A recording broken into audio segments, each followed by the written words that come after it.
Welcome back, my friends. Welcome back. Scotty the Trucker coming to you from wintry Wyoming. Just giving you a quick glance at what I'm looking at here at this TA. Very icy, very wintry, very cold. It's about 12 degrees. I'm going to set this up here and flip it. Yep, I'm on a very similar load to the one I was on about a week ago, which I think was my last video. I'm not sure. I've got a quick story about yesterday that will segue into a topic that I was going to talk about today. But just as far as a little bit of an update, I don't remember exactly where I was last time I did my video, but since then this is my second trip to Utah. I've been to South Carolina, North Carolina, I want to say Missouri. I stayed a night at Manukau, and quick word on Manukau.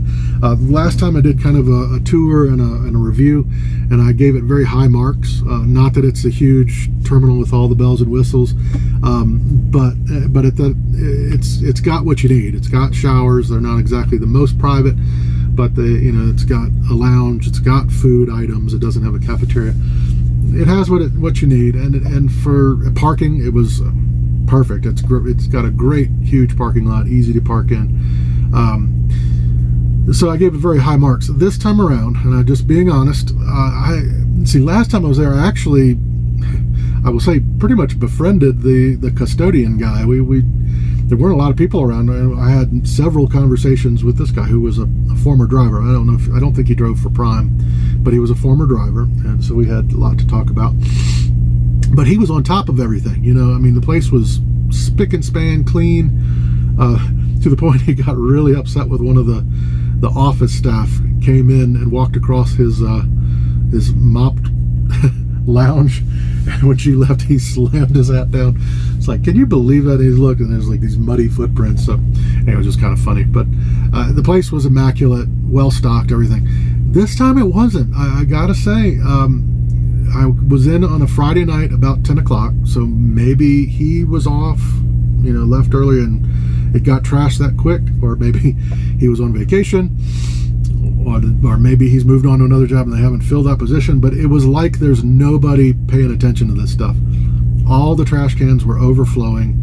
The bathroom was pretty filthy. Muddy footprints all over the lounge. The food was not stocked at the time. It was the following morning, but I was really kind of hankering. I didn't want to stop at a truck stop that night, so I came into Manukau because it was easy parking, and I knew they had these microwavable Tyson chicken sandwiches in the vending area, and I was actually looking kind of forward to it, and anyway, they had almost nothing in the machine. There was nothing to eat other than candy bars and stuff. I was able to get a couple drinks, but the following morning the food was stocked, and they had coffee on, but there were no cups in the building. It wasn't just a not stocked thing. Someone had forgotten to order them, I guess. Nobody knew where the box of cups, if they existed, were. So it's pointless to even have coffee in the machine. There was no way to do it unless you're gonna burn your hands. But anyway, that was just a quick thing. Hopefully it was just a one-time. Any place could have a bad day, so I'm not overly upset about it or anything like that, but it was noticeable. It really, from the time I was there before, it was not that great. Again, another quick little thing, it was all over the place. I've had in the last week or two a couple more winter driving opportunities, like serious winter driving. Illinois a few days ago was just shy of calling it, I will say. It was safe. The roads were covered. I could see the lines. It wasn't that bad, and I wasn't sliding around, but it was slow going. I'd say about 35 miles per hour for about a couple hours, and then it started to, the snow was coming down heavy the whole time, but the roads improved greatly about 2 hours in, so that the speed did increase, and then eventually it turned to rain, and the roads were fine, so we got up to normal speed. The reason why I'm saying that, though, is that if I talk about this truck, I have been very pleased with this truck. I really, as far as mechanically and engine related, I have no problems with this truck. It's been a workhorse. It's been great. Has had almost no maintenance issues that I can think of. As far as that, I'm trying to think right now if I've had any kind of mechanical. I had the thing with the Jake brake, but I'm putting that in the electrical category, which is I have had some issues. I've had some issues with my APU several times, kind of the same problem, which is irritating. It's the fan keeps stopping, and that does get irritating when you've brought it in 3 or 4 times for the same problem, and it just lasts for a little while and then breaks again. So anyway, I've had APU issues and some really annoying type things electrically, nothing, dangerous or whatever. But one of the things that's recurring maybe 3 times in my 8 months is my front distance sensor. Those of you that don't truck or don't know what I'm talking about, there's a little license plate looking sensor on the front, and that judges distance between you and an object in front of you, generally speaking a car. And under normal circumstances, you're cruising in cruise control, you get a little close to the car in front of you, it gives you a yellow box alert, distance warning, and if you get really too close, it'll put on these automatic Jake brakes, not designed to stop the truck, but it's designed to give you a little jolt to wake you up and get you alert again so that you can apply the brake and do what you need to do. That's normal circumstances, and that's a good thing. It's a good alert to have. If you're not running your cruise control, it'll give you just the yellow alert over and over again. Well, it'll give you the yellow alert if there's something in front of you. Mine goes haywire after I go through a bad winter storm or anything like that. It's going to do that during that. I'm not talking about during. You get ice buildup or even bugs in the summertime. It's going to cause a problem with your sensor. The fix is you pull over when you can, you clean it off real good, and it should work fine.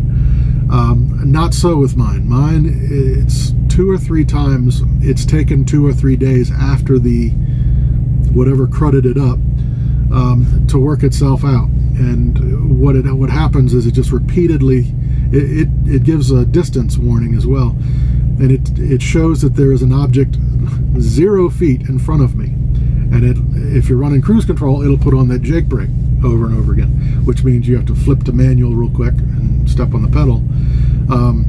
If you're not running the Jake brake, you get that alert every 20 seconds, this annoying beep and this yellow box, and that's what I've been dealing with the last few days. You pretty much don't, unless it's been off for a while, I don't even mess with cruise control. So I'm manually pressing the pedal, and I know those of you that don't truck, oh, poor baby, you got to push the pedal with your foot. Oh, you poor little baby, stop crying. And I will agree to the point, well, this pedal is a little bit harder to push than your car, usually, which wouldn't be so bad, but we're driving 8 to 10 hours a day, and that little bit more pressure, you really do feel fatigue in your leg. It's not pleasant. Not doable. You can do it, and I am doing it, but it's certainly not a pleasant way to enjoy what would normally be a joyous trip to Utah. It dampens things. Not to mention, when you're not running the cruise control, you're hearing bloop every 20 seconds with this flash, and it just, I find it more annoying that it's an alert to nothing. There is no problem. It's just a glitch, and I got to deal with every 20 seconds bloop and the alert coming on. Now, in the last few times that it's done, and this time, it seems to work itself out over a course of 2 or 3 days. The first day, it was like nonstop and just driving me crazy. Next day, it triggered a few times in the morning, but then it gave up, and I had a normal day. I could use the cruise control. It didn't trigger at all, to the point where the following day I wasn't even thinking about it, but it started triggering in the morning, and then it dissipated a little bit. I'm wondering if daylight might help it. I don't know this, but it seems like it's worse in the dark hours. In the daylight, it's not gone, but it seems to do a little better. But that day, it did dissipate. I'd have a couple hours here or a couple hours there where I wasn't doing it, but it would, just when you start getting comfortable, the Jake brake would come on and 0 feet in front of you, an object. but it seems to be getting better. And I'm faced with this dilemma. Having had some history with this problem, it should go away in the next couple days. I am going right by the Utah terminal, the Salt Lake City terminal, both up and back from the load I'm doing today. But I'm also looking at 8 days to going home, and I don't even think this would probably delay that, but I don't want to chance it for something that should work itself out in the next few days. So I am going to take a wait and see point of view on this thing. And not to mention, you know, the cost. I'm going home, and I've said I've been out the longest time ever, but I'm also planning to take twice as much time off as I usually do. I'm going to be out for almost right at 3 weeks, actually. 3 weeks and a day. So that's a long span for money wise. So I also don't want to incur an unnecessary maintenance charge if I can help it. So we're going to move on. I have no idea what it'll be today, and it looks like it did snow last night while I was sleeping. It's snowing a little bit right now. So I may be in store for another mess, which will start it all over again, and I'll have a wonderful trip back from Utah. So that's my update. That's the only thing that I can say of note that has happened since the last time. It's just irritating. And I clean it over and over again every time I stop. I've even stopped just to clean it. Maybe 10 to 15 times I've cleaned it, and it doesn't seem to have a whole lot of effect, to the point where it even sometimes feels like it makes it worse. Now on the plate, I noticed it looks like it might have a little scratch on it, like actually in the plastic. It's like a plastic shield, and that may be the problem. Although I wonder, if it's a scratch, why does it go away? You know, wouldn't that be a problem all the time? I don't understand that one. So when and if I get it fixed, I'm worried that I'll take it in to get it fixed, and they will charge me $400 just to wash it real good, and it'll just come right back. If I can take it in there and they'll replace that with a new shield, my non-mechanical brain tells me that probably would fix the problem for good. But anyway, not going to do that now. And the last thing I'll say on that, it strikes me, you know, these trucks, and for those of you that aren't trucking yet, my fence sitters, these trucks are incredibly intuitive. I mean, the technology in these things was shocking to me. I always thought of them as kind of crude things. Before I was in a truck, I figured they probably had less bells and whistles in my car. Not so. And certain companies use different alerts and things like that. You know, Prime uses a lot of them. We have alerts for everything. We've got, you know, we drift over and the tire touches the line on either side, and you get a brrr sound, you know, it's kind of to imitate the sound of the rumble strip, to give you an early warning that you're drifting out of your lane. It's got the front warning sensor, like I talked about. The cruise control, it knows the topography. It knows when you're about to crest a hill, it cuts off into cruise, and it knows when to come back on. You know, the truck is smarter than you and I ever will be when it's working right. You know, it's amazing the level of technology in this thing, which leads me to wonder why it cannot deduce this issue.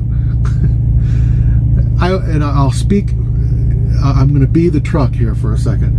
If I am the truck and I'm saying to the driver, or just kind of hypothetically thinking to myself, say, well, I have sent this driver, Scotty, I've sent him 1,000 alerts in a row. Every 20 seconds, I've put on the yellow alert distance warning. I've coupled it when he's tried to use the cruise control. I've coupled that with Jake brakes, really annoying Jake brakes, to wake him up, let him know that there's an object in front of him. And I've given him the distance. There's an object 0 feet in front of his truck. And I've given this 1,000 times. Bloop, given him this annoying sound over and over and over again. Yet for some reason, he has found it unnecessary to slow down when I give him these alerts. He does not tap the brakes for the object that's 0 feet in front of him. And yet, oddly enough, he hasn't hit anything. 1,000 times I've given a 0 feet alert, and he doesn't hit the object that's 0 feet in front of him going 60 miles an hour. Now, cutting back to me, why can't this truck that can do all this awesome stuff, why can't it deduce that simple little thing that is probably not an object? It's probably something stuck to the front of the truck, that it's a stain, that it's whatever, a bug, it's a scratch, it's something, and make that calculation and say, maybe we don't alert anymore to 0. Maybe we do only 6 inches and further, and it would save me a whole trip and make everything better. I love this drive. I always love it, even when there's bad weather. I just love this drive. But when you're dealing with this, oh, what a pain in the ass. All right, so on to the topic. I had a very interesting, and I probably let the cat out of the bag. I'm more than likely going to use this picture, I guess I'll put it here, of my interesting neighbor that I had here at the TA last night. Now, just to put it out there, this was one of the trucks of the fleet, the small fleet that my former PSD trainer, Eric Odom, otherwise known as Driver Lineup, his channel, he has, I think, 3 trucks, maybe 4 now, I don't know, I think it's 3 trucks, and I had talked about passing one of them in the last trip. I had passed in Wyoming, passed one of his, and it was exciting to me. I had not seen one of his trucks with the DL logo since I was in one, his Peterbilt. So pretty cool. And I saw one of them come in. I was parked here, and I saw one roll in and come around and came in front. Now I'm going to try very hard. I'm certainly not going to give the name. I know through Eric's channel that one or all of his drivers have no interest in being called out on YouTube, and I'm not going to do that. Even the thumbnail, you will notice, I don't want to do anything identifiable. He has an awesome dog. I did say he, so I let loose of a pronoun, but that's as far as I'll go. He has a really cool dog, but I don't want to even show the dog. I want to be careful, and I want to be mindful of that, so I'm not going to give a name or anything. But anyway, this truck rolled in front, and the driver, he gave me a little wave, nothing vigorous or anything, but he looked over, and prime drivers do that for the most part. When we're within the vicinity of a wave, most of us will wave to each other, just give a little nod or something, or a little wave. And I thought that was all it was. But he circled around and he parked next to me, and he was punching in, his, going off duty or whatever on the Qualcomm. And I rolled down my window and got his attention, and I yelled over there. And once he rolled the window down, I said, you gotta say hi to Eric for me. I said I was his one and only PSD student, and he goes, I know, I watch your channel, I know who you are. And so it was really cool, and we had a very, very good conversation. He had said, I've watched some of your videos. He doesn't sound like he's an avid, I don't know that he's a fanboy of Scotty the Trucker yet, but he's watched it. He knew who I was, and he's watched some of them. So if you happen to see this, giving you a shout out, no name, but I really enjoyed my conversation with you. We talked for a while, and had some stuff really with him, since we had a little bit of a shared history. It was an interesting conversation. For one, well, let's see, how did it go? I had said, say hi to Eric. He was my trainer in PSD, and anyway, he went in for he went into the store for a little bit, and when he came back, I guess he had talked to Eric while he was gone. He rolled down the window, and he signaled to me to roll down my window this time, and he said, by the way, Eric says hi. He said, I called, and I was like, you wouldn't believe who I'm sitting next to at this TA in Wyoming.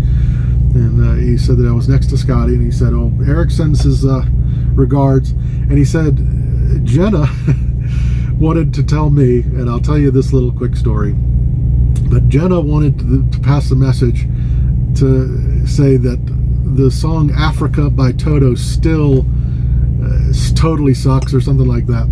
And I will say, just to give you the backstory on that, and we've been back and forth on this in Discord and everything, it's just kind of an inside joke, but when I was on PSD, I was riding at nighttime, I remember, with Eric driving, and we were listening to some podcasts and some of his music and everything, and he had this on his playlist, and we're basically, he's a little younger than I am, but we like to say music. We did a Star Wars podcast. We were listening to 80s music and things like that, and very like-minded in that. And he and I both really dig the song Africa by Toto. It's just, man, you just can't, I don't understand how you can possibly dislike it. It's got such a groove to it. But anyway, he said my wife can't stand that song. And he played some of his wife's favorite music on a playlist of his. And she likes, I guess, what I would call gangster rap. It's like really hardcore, profane, bad language, bigotry, all kinds of stuff flying. This one in her very hardcore rap. I like some rap, but that's a little bit intense for me. So, and she hates that song. So anyway, he was on the phone with her one time, and and she relayed through that phone call. I think this was the first time that I had, and she was on speakerphone or something, and this is the first time I'd had like actual conversation with her, other than later on through Discord. And I do believe she called me a pussy. I don't want to offend anybody, but that's what she said. She's like, only pussies like that song. So anyway, that's our inside joke, and he had conveyed that she was still saying that song sucks. That I guess indeed I am still a what. But we going back to some of the things we had in common. He talked about the fact that I did not trifecta. It took me 3 tries on the parking to get my CDL, which delayed him. And I think I vaguely remember that Eric, this added another week and a half or so to Eric's PSD training for me. And during that time, he had a driver lined up to get on one of his trucks, and that delayed this driver. Apparently, this driver was, I guess, at Campus Inn during that time when I was still trying to get through my CDL.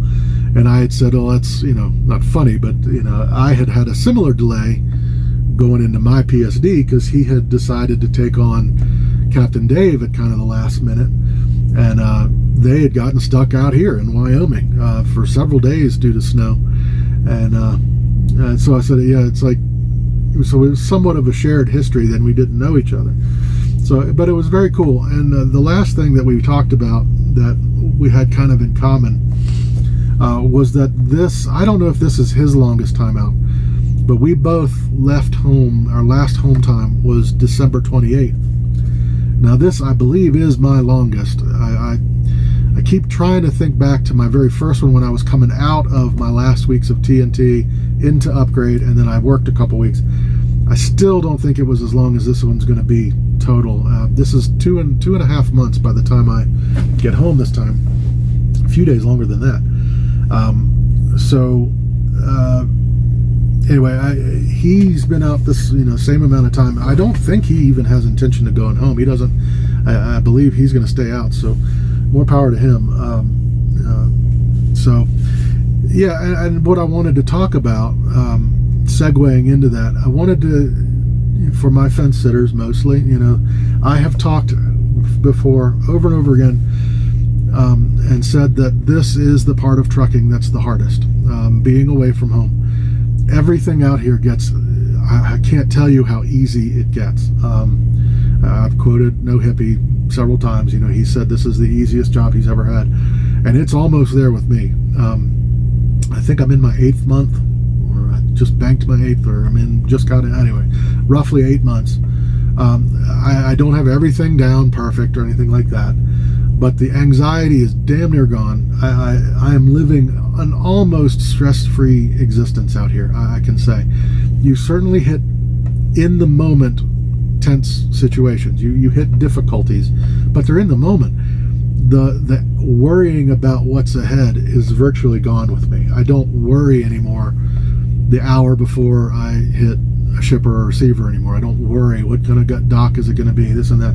Now I may get there and there's a very difficult dock ahead of me, and my stress will spike a little bit because it's going to be a challenge, but all that worry and anxiety floats away eventually in this job. And it does really get, for the most part, 80% of it, I will say, if not higher, is a complete breeze, very easy and highly enjoyable. I really find joy in this job.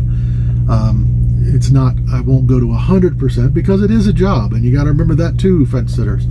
It's a job, and jobs come with frustration and situations that aren't fun. And this certainly has no shortage of that. But most of your time, for me, is extremely pleasant. Driving down the road, through seeing the country through the windshield. It's amazing. Now, I've said that the hardest part of this job is, and probably always will be, and I haven't changed that, is being away from home. The caveat that I want to add, now that I've done it a few times, I've had a few cycles of being home and out. And you might recall, if you've watched most of my videos, that I did one, like maybe the second time out of home time, I did a video. It was one of my popular ones, sitting at a picnic table at a rest area. And that was my topic, was how hard it was being away from home. And in that video, I got a lump in my throat, not crying, but it was difficult for me to even think about my family, or much less talk about my family on a video without having a reaction, an emotional reaction to it. And I had said in that video, I had just gotten off the phone with my daughter, who, and I don't remember what it was, but at the time, but she had had some kind of a victory worth celebrating in her life. And I remember lamenting that I wasn't there just to celebrate with her, and I got a lump in my throat, and I talked about it. I talked about the lump in my throat that I have whenever I think of family. I talked openly about a couple times where I actually did break down. It was just too much for me. One being during TNT, when I was emotionally raw in every way, and very susceptible to that strong emotion. What I want to add to that, I will not change my mind that this is the hardest part, and always will be, I believe. So this is going to be being away from home. It's the main thing you have to weigh coming out of here. Can you handle being away from home? That's why I think this is important. I can't believe I'm going this long. So I'll wrap it up. But I want to let you know that while it is the hardest thing, it, like everything else, becomes easier, dare I say, easy. I am looking at 8 days till I get home. I'm excited. I'm ready. I'm kind of drained. I'm ready for some home time to recharge me. But like anything else, this becomes the routine. You become used to it. It's not easy. It's not, you don't miss them less, but this becomes your normal routine. And you and your family, from their perspective, I've talked to them, they too have said it is now easier emotionally, being away from each other. So I find that to be a very important thing to impart to anybody who's thinking of doing this, because this is the biggest thing to weigh. But don't not put this in there, that just like anything else, you get used to it. And I will say, in summation, it's also, I have traded a quantitative life with my family for qualitative life. Before I came trucking, there was days and days and days and days and days, 365 a year, and most of them were with my family, which I did take for granted. I won't say that I didn't take that for granted, but they were filled with mostly routine. We all kind of did our own things. A lot of sitting on the couch watching TV, not talking, Not that there's anything wrong with that, but it wasn't a qualitative time spent together. So while I was with them day in and day out, year after year, the actual moments of quality time were few and far between. It's now the reverse. I'm not with them in and out on the 1,000 normal days, 100 normal days, whatever, you know what I'm saying. The day in and day out routine, the sitting on the couch watching movies, them going to school, wife going to work, me going to work upstairs because I work from home.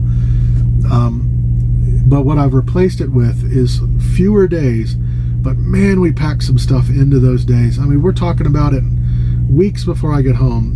The events that we have planned. I always try to spend at least one day with each of my daughters and my wife, and even my parents, just exclusively with them doing something. And we fill those days with just really life, and being together in a qualitative sense, meaningful activities. And I would, for me, and you add those two together, qualitative versus quantitative, and maybe you might come to the opposite conclusion. Quantitative is better. I can say that I can live with this job into the future because the quality has gone up so much. Even though I don't see them every single day, when we are together, it's amazing. And I guess I've said my parting thought a few times, but I liken it, many of you might be able to know this feeling a little bit, but you remember when you were a kid, those of you that celebrate Christmas, and I imagine there's a similar activity in other religions and things like that, but Christmas Day for me was the day of the year, and you just, weeks before, you get excited, and to the point where, right before Christmas, you're just about to jump out of your skin. You're so excited about it, and Christmas morning is amazing and all that. As I got out of that childhood phase, I've lamented, man, it's like, I'll never feel like that again.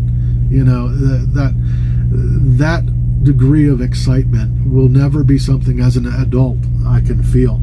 And I can say in this job, and it's a perk, I do feel that level of excitement. I feel it now. I'm 8 days from home and will have been out 2.5 months, and I know we've got things planned. My daughter is in her first play. We're going to 3 nights of her play. I think I'm losing my voice. Surprise, surprise, talking a little too much. I'm over 30 minutes, by the way. Thank you for those of you that are sticking with me this long. My daughter's in 3 nights of a play. My other daughter, who I had made the arrangement, the reason why I didn't go home, normally it would have been 5 or 6 weeks ago, for her birthday, her actual birthday, we decided I'd stay out twice as long, but I would be here for what she's considering her birthday party, which is she's big into cosplay and these Comic-Con things. There's a GalaxyCon convention in Richmond that she goes to for her birthday, and that's going to be during this time when I'm home. So we've already got a lot of the days mapped out, and we're going to have a blast. So and as I usually do, I'll try to do a little videoing from there, and I am planning to do I've really neglected my playlist. I've talked about it, and I found that I just can't do it out here. I want that to be extremely thoughtful. Not that these aren't, but I don't do a lot of planning for these videos.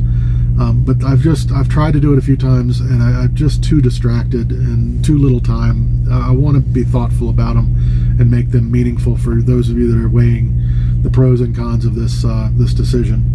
So I'm thinking I'll probably try to do that while I'm home. Take a full day, go to a quiet place somewhere and just knock them all out, plan a little bit before each one and do it. So anyway, I've talked way longer than I should. I just want to wish everybody, hope everybody's doing well, and I'll talk to you soon. Hopefully maybe one more time before I get home, but certainly you'll hear from me when I get home. All right, everybody, be well. Talk to you later. Bye-bye.